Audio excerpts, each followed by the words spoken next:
আসসালামু আলাইকুম রহমতুল্লাহ। সবাই কেমন আছেন? তো বরাবরের মতো আমি আজকে নতুন একটা হ্যান্ড পেইন্ট নিয়ে চলে আসলাম। আশা করি সবার অনেক ভালো লাগবে। খুবই সিম্পল বাট কালার কম্বিনেশন রেখেছি কয়েক প্রকার, এজন্য খুব বেশি ভালো লাগছিল আমার কাছে। তো আপনাদের কাছেও হয়তো ভালো লাগবে। পুরো ভিডিওটা আপনারা দেখুন। এখানে আমি কিন্তু বেগুনি কালার দিয়েছি, মাঝখানে হলুদ দিলাম আর সাইডে বেগুনি কালার দিয়ে রং করছি। হালকা হালকা কিন্তু ফাঁকা রেখেছি এখানে আমি আরেকটা কালার বসাবো এর জন্য। তো সব কিছুই আজকে মনে করেন অনেকগুলো কালার দিব। এর আগে তো দুইটা একটা কালার দিয়ে কাজ করতাম, বাট এই আজকের ভিডিওটা খুব সহজ ফুল, কিন্তু হচ্ছে রং দিয়ে অনেক সুন্দর লাগছিল। তো আপনারা হচ্ছে ভিডিওগুলো মনোযোগ সহকারে দেখবেন এবং বাসায় ট্রাই করবেন, তাহলে কিন্তু সুন্দরভাবে কাজ শিখতে পারবেন। আর যদি শুধু ভিডিও দেখেন কিন্তু কাজ না করেন তাহলে কিন্তু ভালো মতো শিখতে পারবেন না। তো চেষ্টা করবেন যখন যে ভিডিওটা দেখবেন সেই অনুযায়ী একটু কাজ করবেন। তো বলতে বলতে আমার মাঝখানের পাপড়িগুলো করা শেষ হয়ে গেল। এবারে আমি সাইডের পাপড়িগুলো দিচ্ছি। এখানে আকাশি কালার দিয়েছি, নীল কালারের সঙ্গে সাদা কালার একটু মিক্স করে নিয়ে কিন্তু আমি এটা নীল কালার করেছি। আপনারা যখন হ্যান্ড পেইন্টের কাজ করবেন আপনারা আপনাদের সাথে এনকে বাইন্ডার রাখবেন। বেশিরভাগ যদি অ্যাক্রিলিক কালার নেন তাহলে আপনার এনকেটা প্রয়োজন পড়বে, কারণ দীর্ঘদিন রং খোলা মেলা করার কারণে রংটা একটু শুকিয়ে যায়, যার কারণে রং ব্লেন্ড করা অনেক বেশি সমস্যা হয়ে যায়। এই জন্য আপনাদের কাছে আপনারা এনকে রাখবেন, একটু করে এনকে মিক্স করবেন, তাহলে রংটা আবার পাতলা হয়ে যাবে, কাজ করার সুবিধা হবে। আবার অনেকেই পানি ইউজ করে, আমি পানি ইউজ করি না, পানিও ইউজ করতে পারেন, এতে কোনো ক্ষতি নেই, রং উঠে যাবে না। তারপরেও আমি মনে করি যে কেমিক্যাল ইউজ করাই ভালো।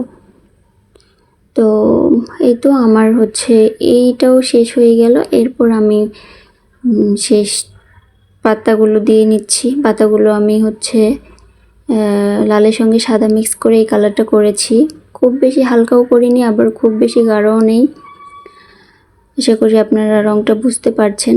তো আমি সবগুলো এভাবে করে নিলাম। করে নেওয়ার পর আমি যে জায়গাগুলো ফাঁকা রেখেছি ওই জায়গাগুলোতে আবার হালকা করে কিছু রং মিক্স করব। তো এই তো আমি এখানে হলুদ কালার দিচ্ছি।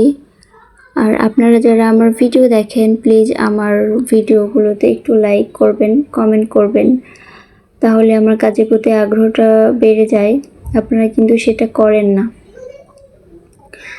তো যাই হোক, আশা করি আমার ভিডিওটি আপনাদের কাছে অনেক বেশি ভালো লাগবে। আজকে ভিডিওতে আসলে এত কিছু বলার মতো আমি খুঁজে পাই না।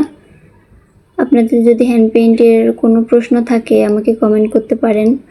আর আপনারা কেউ যদি হ্যান্ড পেইন্টের কোনো প্রোডাক্ট অর্ডার করতে চান তাহলেও আমাকে কমেন্ট করতে পারেন। আমি কিন্তু বিভিন্ন ধরনের শাড়ি, পাঞ্জাবি বলেন, ড্রেস, বাচ্চাদের ড্রেস, বড়দের ড্রেস, সব ধরনের কাজ করে থাকি। তো যাই হোক, আমি এখানে কিন্তু নীলের সঙ্গে আবার একটু সাদা নিয়েছি। দেখেন উপরটা কিন্তু একটু বেশি সাদা নিয়েছিলাম, যার কারণে ওটা আকাশি হয়েছে।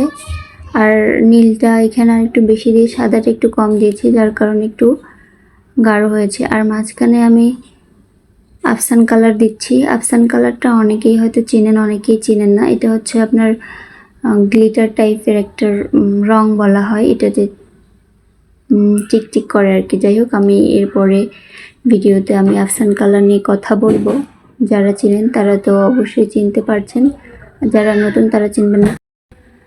তো মোটামুটি আমার মাঝখানের কাজগুলো শেষ। এখানে আমি বেশি কিছুই করিনি, জাস্ট সিম্পলভাবে ফুলটা তৈরি করেছি।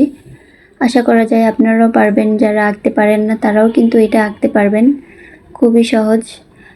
এখানে কোনো শেড ইউজ করিনি অথবা দুইটা কালার কম্বিনেশন রাখিনি, মোটামুটি সহজভাবে রেখেছি। এটা খুব সুন্দর লাগছে আমার কাছে, জানি না আপনাদের কাছে কেমন লাগছে।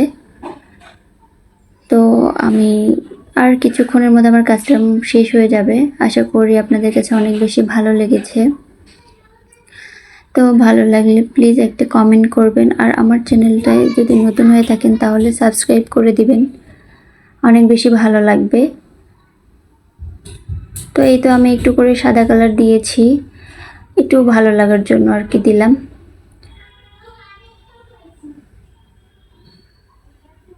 আসলে কাজ করতে বসলে মনে হয় আরেকটু দেই এভাবে করে আমার কাজ শেষই হয় না।